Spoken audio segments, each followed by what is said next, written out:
ॐ भूर्भुवः स्वः तत्सवितुर्वरेण्यं भर्गो देवस्य धीमहि धियो यो नः प्रचोदयात्। ॐ शान्ति शान्ति शान्तिः। Namaste, my dear friends.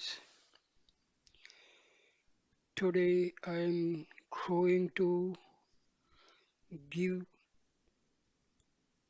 a video on the power of Arunachala.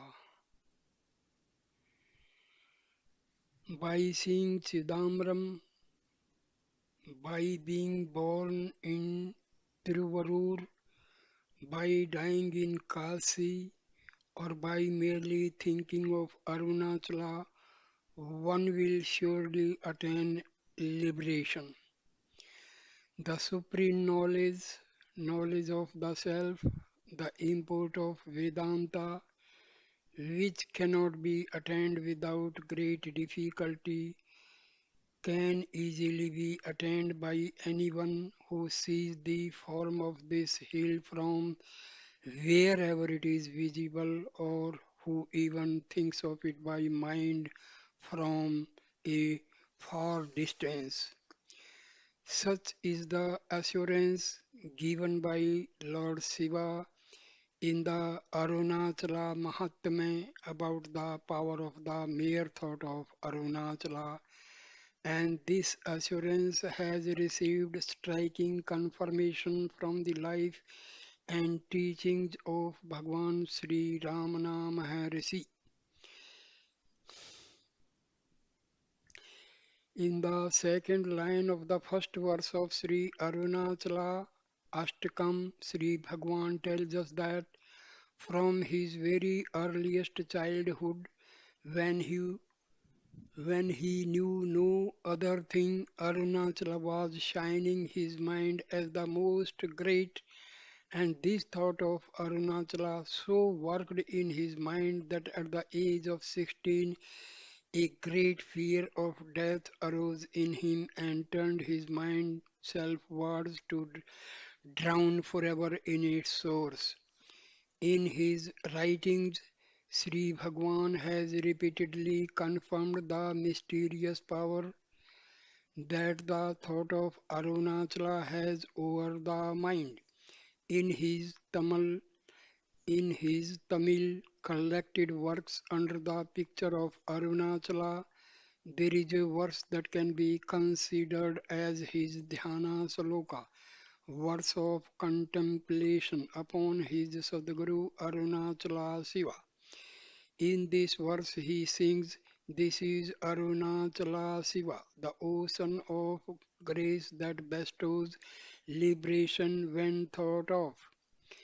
In the first verse of Sri Arunachala Manammalai, the marital garland of letters, he sings, "O Arunachala, you root out the ego of those who think of you in the heart as Arunachala." In the 102nd verse of Manammalai, he sings, "O Arunachala, the moment I thought of Arunai, the holy town of Arunachala, I was caught in the trap of your grace. Can the net of your grace ever fail?" And in the last line of the second verse of Sri Arunachala Navamani Malai, the necklet of nine gems, he sings, "Mukti Ninanika Varul Arunachalam," meaning Arunachala, the mere thought of which bestows liberation. But only in the 10th verse of Sri Arunachala Patikam does Sri Bhagwan actually reveal how the thought of Arunachala works in the mind to root out the ego. In this verse he sings, "I have seen a wonder, a magnetic hill that forcibly attracts the soul, arresting the activities of the soul who thinks of it even once, drawing it to face itself. the one making it thus motionless like itself. It feeds upon that sweet, pure, and ripened soul. What a wonder is this, O souls, be saved by thinking of this great Arunagari, which shines in the mind as the destroyer of the soul, the ego. The words Oru Tanadu Abhimuktam Irittu, drawing it to face itself, the one, used here by Sri Bhagwan, are a mystic way of seeing, drawing the soul to turn inwards and face self, the one reality. Thus, in this verse, Sri Bhagwan reveals how the thought of Arunachala works within the mind to arrest its activities, to attract its attention towards self, and thereby to make it still. In other words, Sri Bhagwan assures that the thought of Arunachala will lead the mind to the path of self inquiry, the direct path for all, as indeed happened in his own case. Knowing from personal experience this unique power of Arunachala, Sri Bhagwan confidently advises us in the last line of this verse. O souls, be saved by thinking of this great Arunagiri, which shines in the mind as the destroyer of the soul. The form of Arunachala. Sri Bhagwan has said that Arunachala is the Supreme Self that shines as I in the hearts of all living beings. In other words, Arunachala is truly the non-dual reality that transcends time, space, name and form. Hence, many of the verses in the five hymns to Arunachala, being very mystic in nature, can well be interpreted as applying to the nameless and formless self rather than to the name and form of Arunachala. For this reason, some devotees tend to view Sri Bhagwan's revelation about the power of Arunachala as being purely allegorical, and if you even ask when Arunachala is the self, why should we attach any particular importance to this hill? In order to understand more fully the importance that Sri Bhagwan attached to the name and form of this hill, it is necessary for us to take a broad view of his teachings. In verse 4 of Ulladu Narpadu, the 40 verses on reality, Sri Bhagwan says, if oneself is a form, the the world and God will also be likewise. That is, they will also be forms. In the first line of the third verse of Sri Arunachala Ashtakam, he addresses Arunachala and sings, when I approach you regarding you as having form, you stand here as a hill on the earth.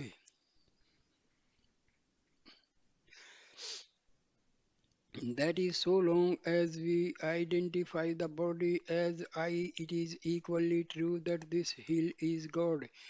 Indeed, Sri Bhagwan used to say that because we identify the body as I, Lord Shiva, the Supreme Reality, out of his immense compassion for us, identifies this hill as I so that we may see him, think of him, and thereby receive his grace and guidance only to reveal your transcendent state without speech.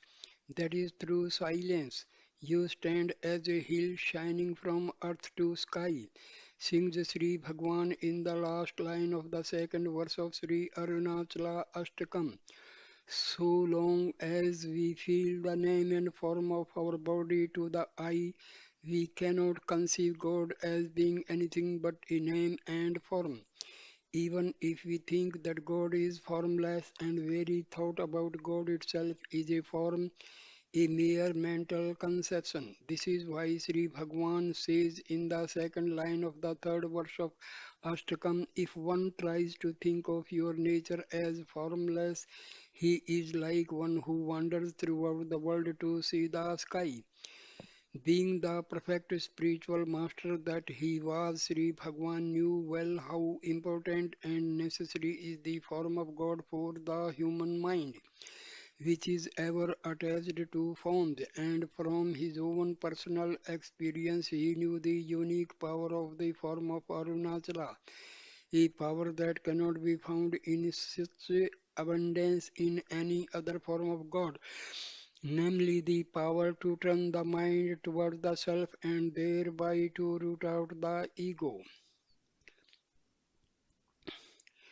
In verse 11 of Sri Arunachala Patikam, Sri Bhagwan exclaims with joy and wonder, Lo, how many are there like me who have been destroyed by thinking this hill to be the supreme, thereby assuring us that if we regard this hill as God, our egos will surely be destroyed.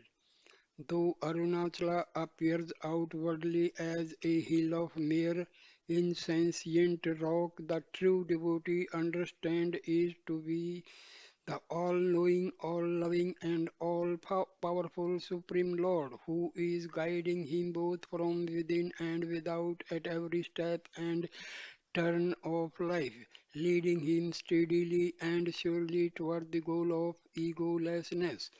What a wonder!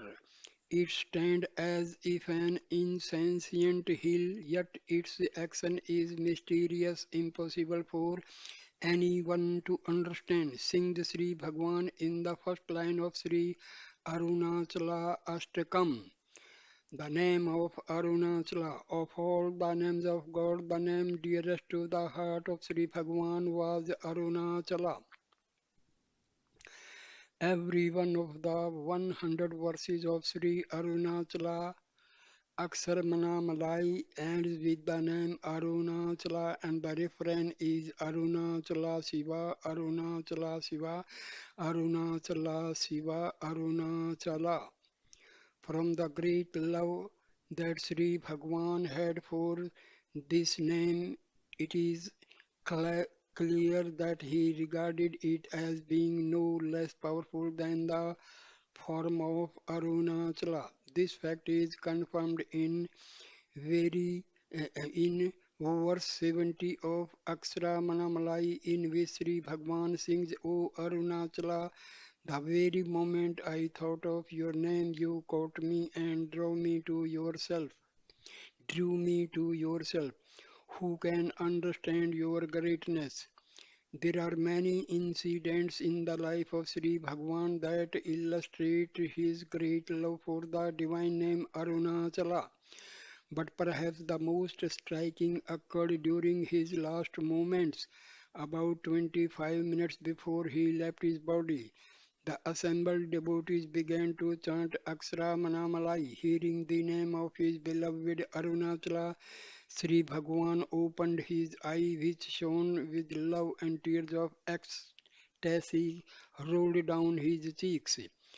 Though Sri Bhagwan never gave mantra diksha nor formally accepted anyone as his disciple, many devotees believe that Arunachala is the Nama mantra that he has bestowed upon the whole world.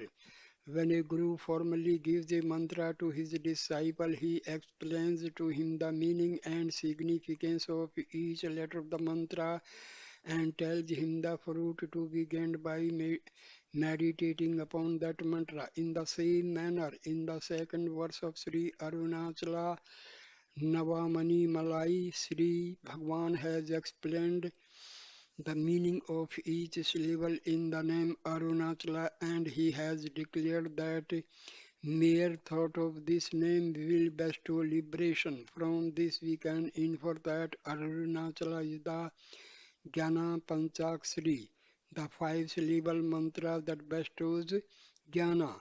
Moreover, tradition tells us that when a mantra is given by a jnani and when he explains the significance of each syllable of that mantra, he is actually putting his own power into that mantra. Therefore, if any devotees of Sri Bhagwan wish to have a mantra, they can very well take Arunachala to be the mantra openly given to them by him. The power of the name Arunachala was once directly confirmed by Sri Bhagwan.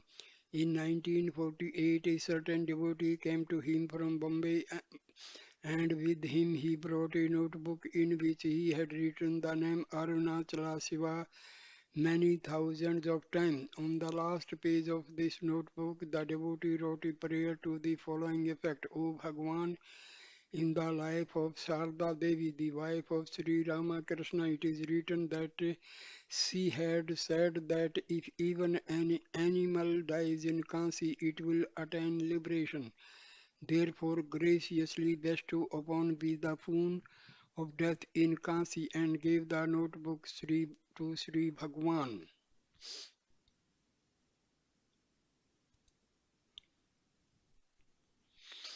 Bhagwan looked through the notebook and when he came to the last page, he read out loud the devotee's prayer.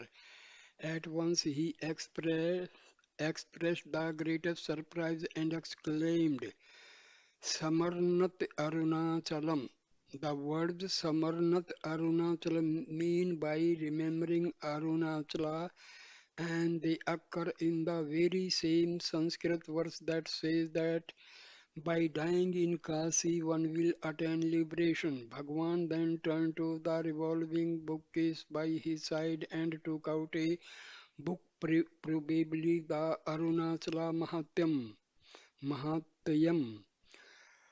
O- Opening it as if at random, he read out a sentence in Tamil that said, On one Arunachala is equal power to 1 crore Om Namah Shivaya. Om Namah Shivaya is believed by Sevas all over India to be the most sacred and powerful mantra. After reading out a few other portions of this book that emphasize the unique greatness and power of Arunachala, Sri Bhagwan finally laid it aside and explained to the devotee that not everyone can see Chidambaram, not everyone can be born in Tiruvarur, and not everyone can die in Kansi, but anyone and everyone can think of Arunachala from wherever they may be, and thereby they will surely attain liberation. From this incident, we can understand how unhesitatingly Sri Bhagwan encouraged devotees to have absolute faith in Arunachala.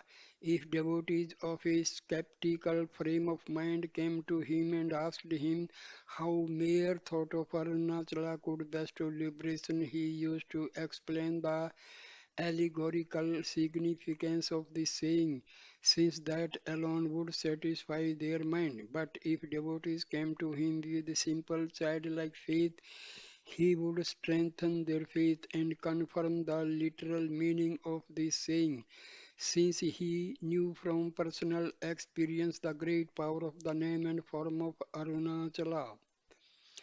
The unique sanctity of Arunachala. In India, there are countless holy places, etc., that are sacred to Lord Shiva or to some other name and form of God, and many of them are more well known and popular than Arunachala. Yet there is a verse in the Arunachala Mahatmyam, which has been selected and translated into Tamil by Sri Bhagwan that says, Arunachala is truly the holy place of all holy places. It is the most sacred. Know that it is the heart of the world. It is truly Shiva himself. It is his heart abode, a, a secret, etc. In that place the Lord ever abides the hill of light named Arunachala. Whenever Sri Bhagwan asked about the special sanctity of Arunachala, he used to explain that other holy places such as Kailas, Kansi, and Chidambaram are sacred because they are the abodes of Lord Shiva, whereas Arunachala is Lord Shiva himself. However, as the above verse of Arunachala Mahatmyam says, Arunachala is a secret Akshetra because it is this place that bestows jnana and become most people have so many other desires and do not truly want jnana. Arunachala has always remained comparatively little known, but to those few who seek jnana, Arunachala always makes itself known through some means or other.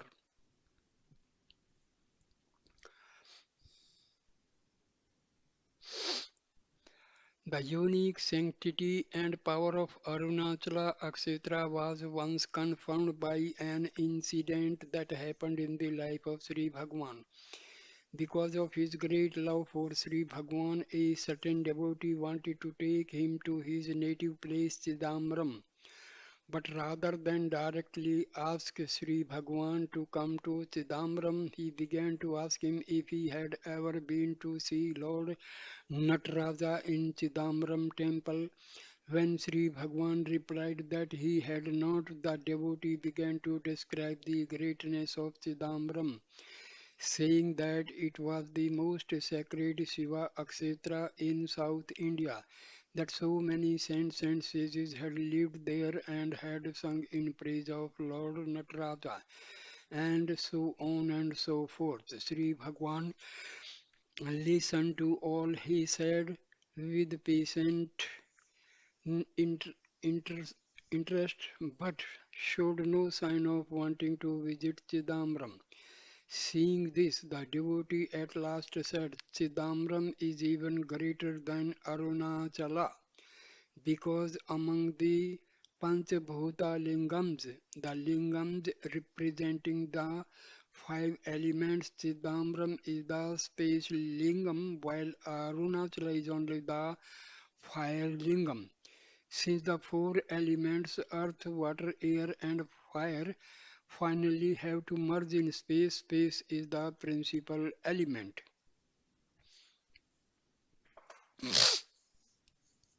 Hearing this, Sri Bhagwan smiled and said, all the five elements come into existence only when Shakti seemingly forsakes her identify with Lord Shiva, the Supreme Self, Paramatman, Paramat, Paramatman.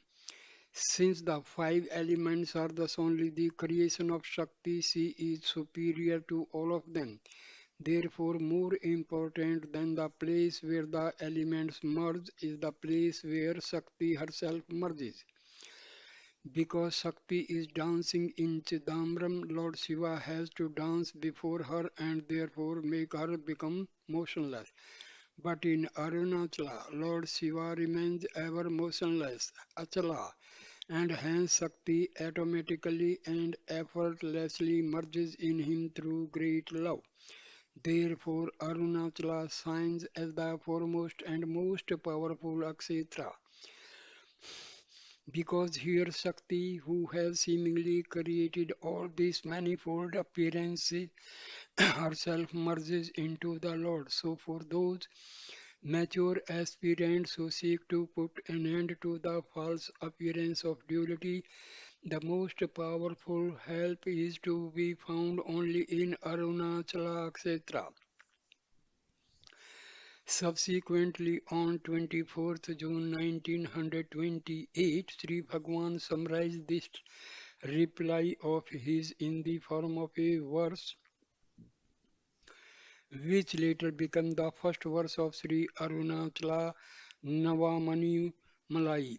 In this verse he says, though Though he is truly motionless by nature, in the court of Chidambaram, Lord Shiva dances before Shakti, thereby making her motionless. But know that in Tiruvannamalai, Lord Arunachala shines triumphant that Shakti having merged in his motionless form. The Gurutvam of Arunachala. Arunachala has always been renowned as the bestower of liberation, the destroyer of the ego, the remover of the false notion in the body, as the Jnanam Guru par excellence. Jnana Guru par excellence. When Brahma and Vishnu began to quarrel, being deluded by pride and egoism, Lord Arunachala Shiva appeared before them in the form of a column of fire, thereby vanquishing their egoism and teaching them true knowledge. When Shakti, goddess Parvati, wished to attain a state in which she could do no wrong, Lord Shiva sent her to Arunachala, where she merged and became one with him. Thus, even to Brahma and Vishnu, Arunachala was Guru, and to Parvati it was the place where she lost her separate individuality. Throughout the ages, saints and sages have sung verses in Sanskrit, Tamil, and other Indian languages extolling the unique power of Arunachala to root out the ego and to bestow self knowledge. All the four great Saiva sages of Tamil Nadu, Manikavachgar, Sundramaruti, S- Sundramurti, Apar, and Jnana Sambandhar have sung in praise of Arunachala. In one verse, often pointed out by Sri Bhagwan, Jnana Sambandhar described this hill as being Jnana Tiral, a dense mass of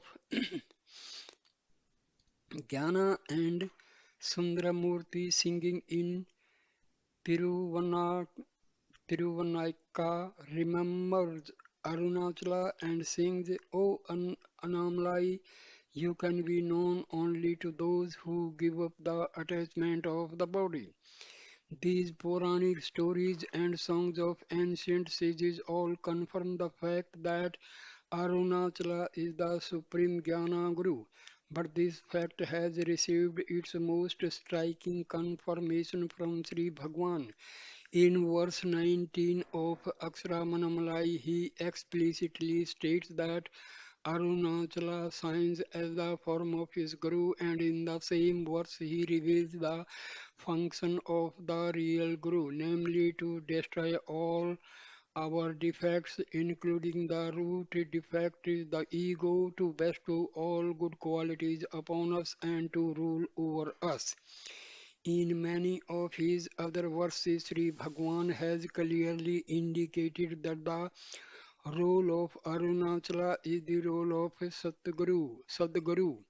For example, in Aksharamanamlai, he sings that Arunachala roots out the ego of those who think of it. Verse 1, that it annihilates those who approach it as God. Verse 48, and that it destroys the attachment of those who come to it with attachment. Verse 77, he also reveals that Arunachala instructs through silence, verse 36, and that it teaches the path of self-inquiry, verse 44, and he shows us the way of praying to Arunachala to bestow jnana, verse 40, to reveal self as the reality, verse 43, and to make us give up the attachment to the body, verse 75.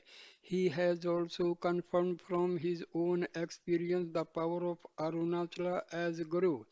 In verse 8 of Sri Arunachala Naumanamalai, he sings that in order to put an end to his sufferings in the world, Arunachala gave me his own state, and in verse 9 he describes the wonder of Arunachala grace, saying, you entered my mind, drew me, and established me in your own state.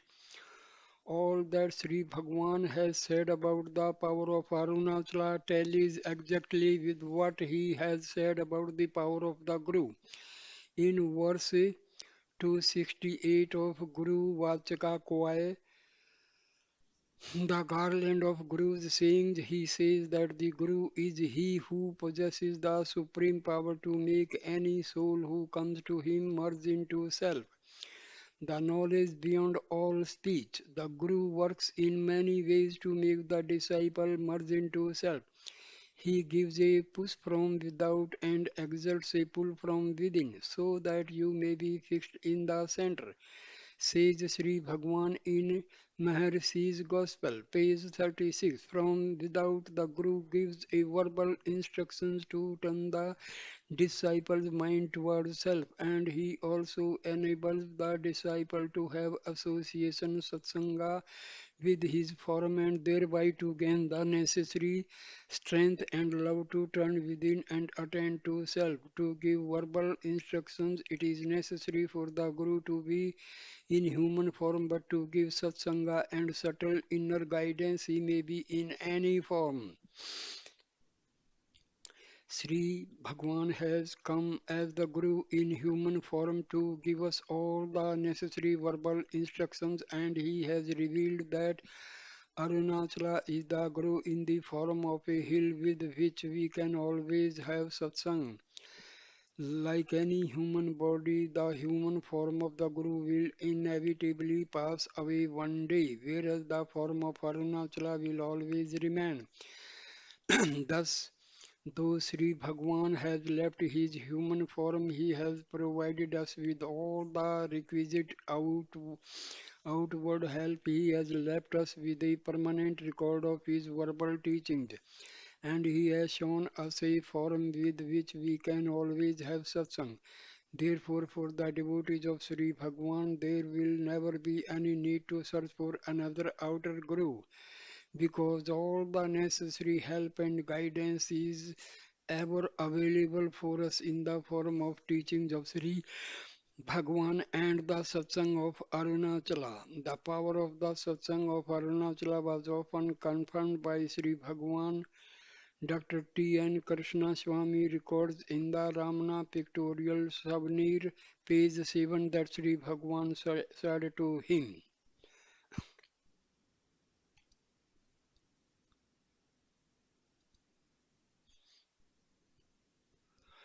"The whole hill is sacred, it is Shiva himself, just as we identify ourselves with the body, so Shiva has chosen to identify himself with his hill.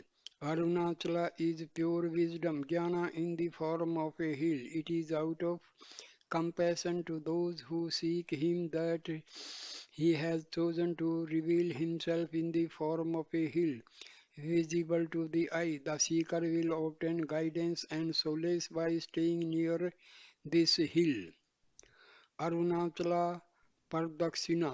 Arunachala is the physical embodiment of Sattva, the reality, and hence to have contact with it in any manner is satsang. To think of Arunachala is satsang. To see Arunachala is satsang. And to live near Arunachala is satsang. But one very special way of having satsang with Arunachala is to do Arunagiri Pardikshina, circumambulation around the hill. That it is to walk barefoot around the hill, keeping it to one's right side. The great importance that Sri Bhagwan attached to Giri Pardakshina is well known to all the devotees who lived with him. He himself did Pardakshina countless times, and he actively and spontaneously encouraged devotees to follow his example. Bhagwan, who scarcely ever gave advice to devotees unless asked, wholeheartedly encouraged their going round the hill as conducive to progress in sadhana, writes Lucia Osborne in the Mountain Path, January 1974, page 3. Devraja Mudaliar records that the importance of Pardakshina became evident to him from the frequent references by Bhagwan himself to its great significance, and from the fact that thousands of people do it, including almost all the close disciples of Bhagwan, even those who may be considered the most advanced among them.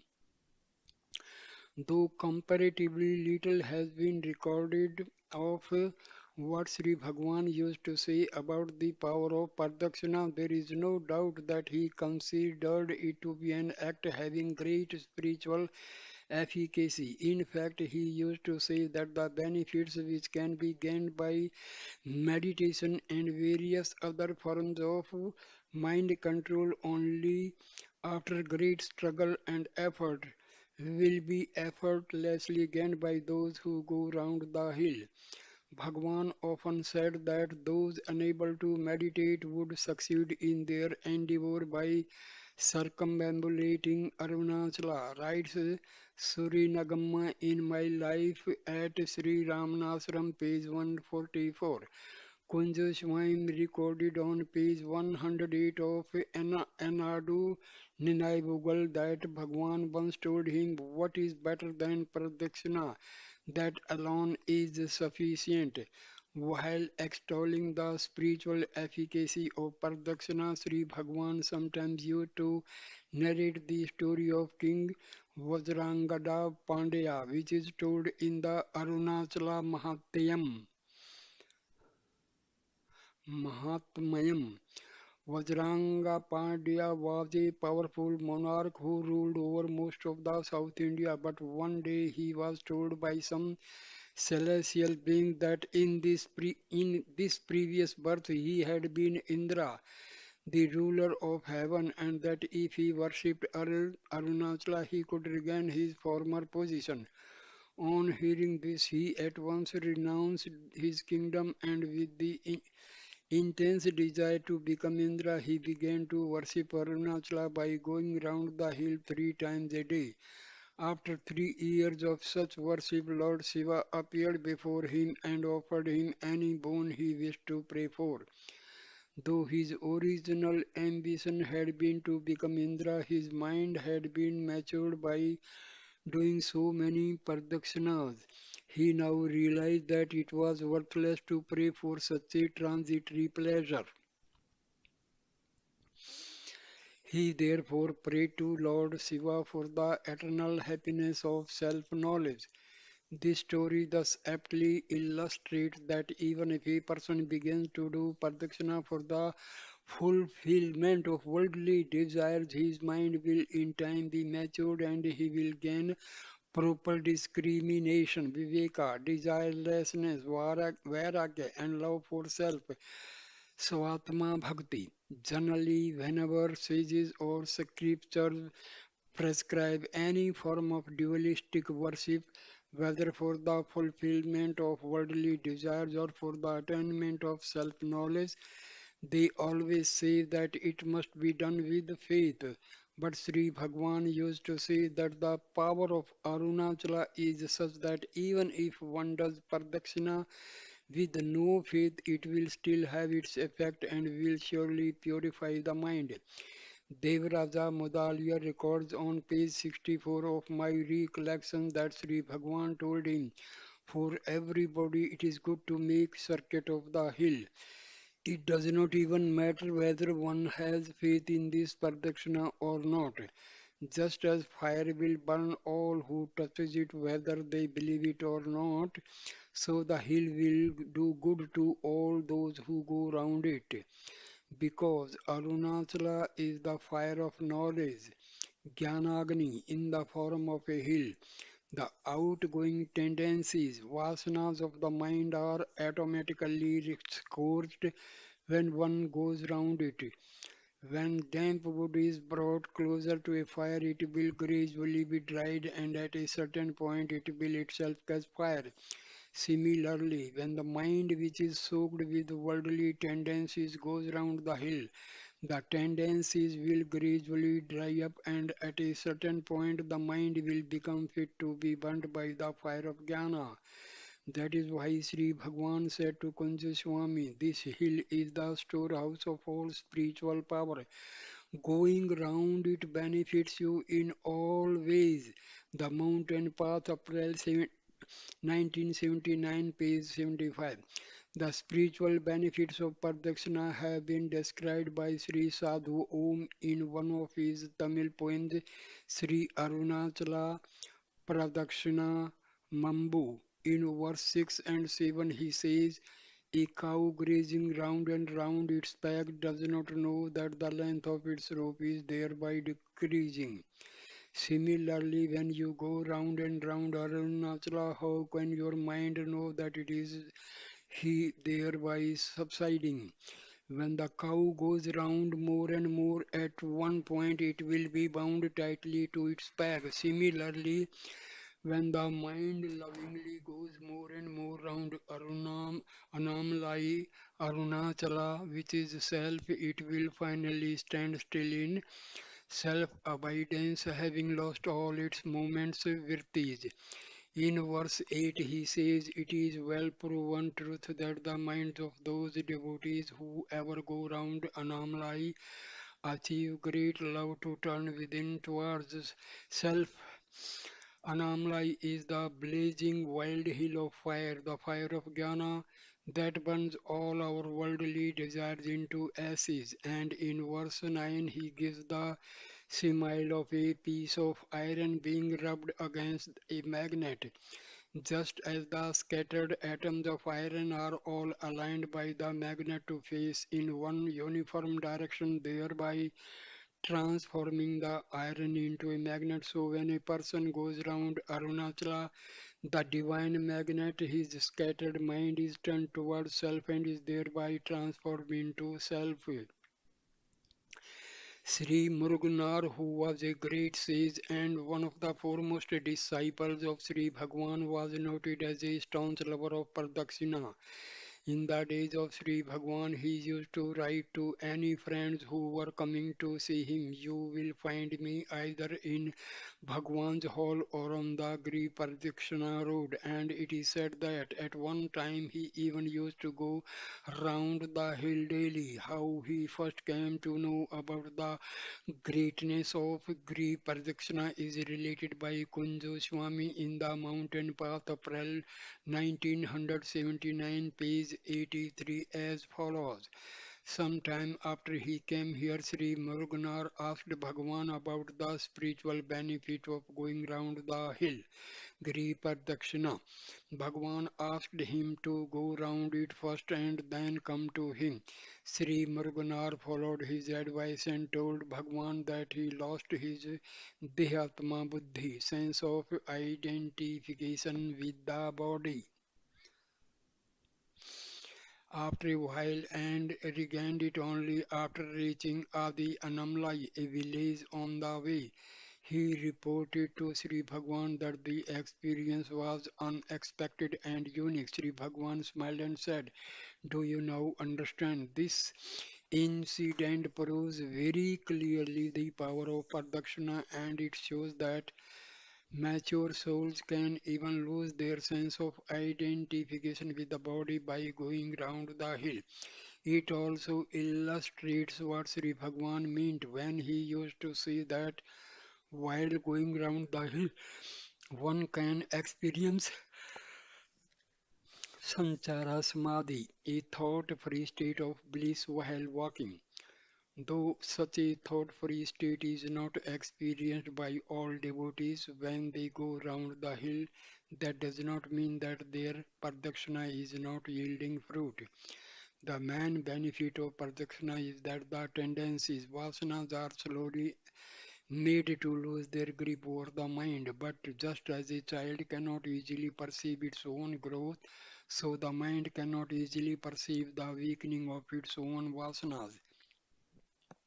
However, one very notable feature about Pradakshina that can be perceived by anyone and which clearly indicates its spiritual efficacy is the extraordinary power of attraction it exerts over the minds of devotees. For no special reason, one feels attracted to go round Arunachala again and again.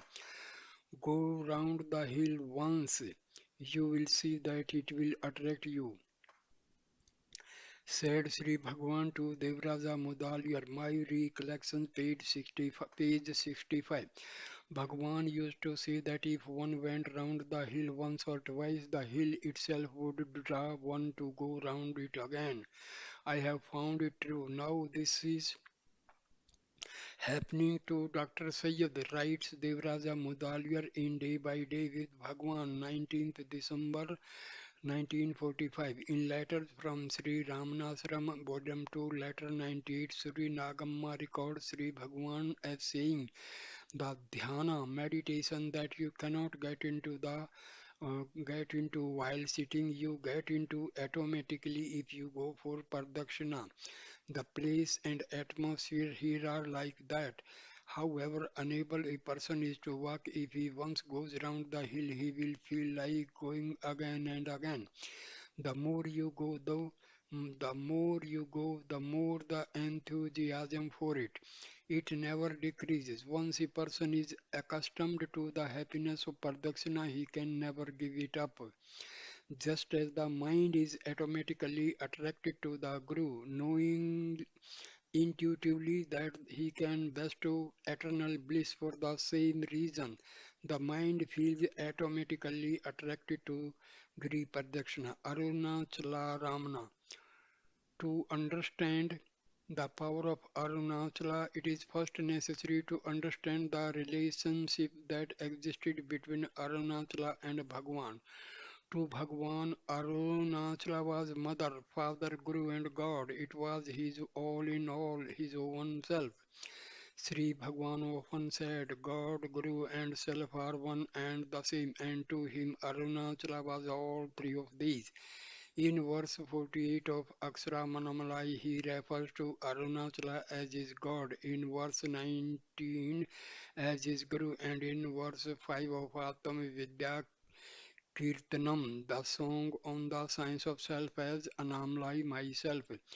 Truly, Arunachala is Ramana and Ramana is Arunachala. The two are inseparable. Arunachala is Ramana in the form of a hill and Ramana is Arunachala in human form. The oneness that Sri Bhagwan felt with Arunachala is disclosed in many of his verses.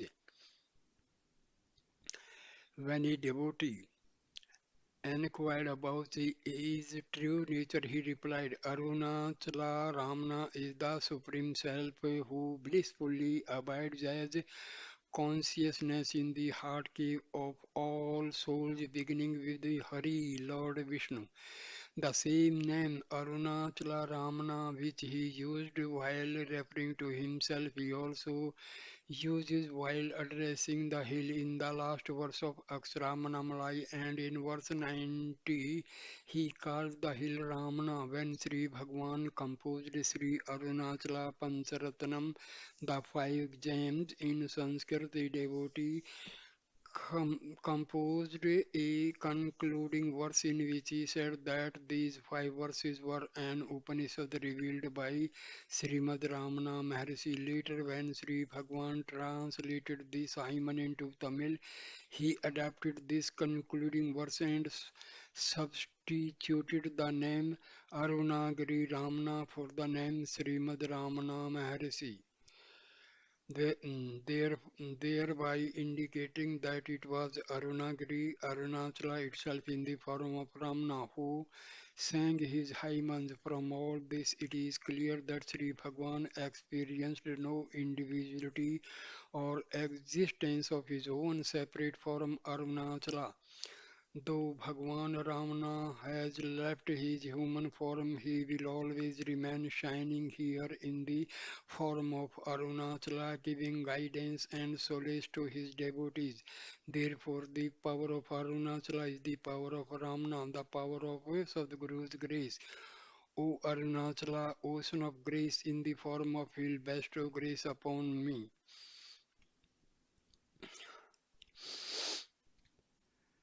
So, thank you, my dear friends, for listening this wonderful dis- discourse of mm, this power of Arunachala. Namaskar, dear friends. Please share, like, and comment this video and subscribe my channel. Thank you, my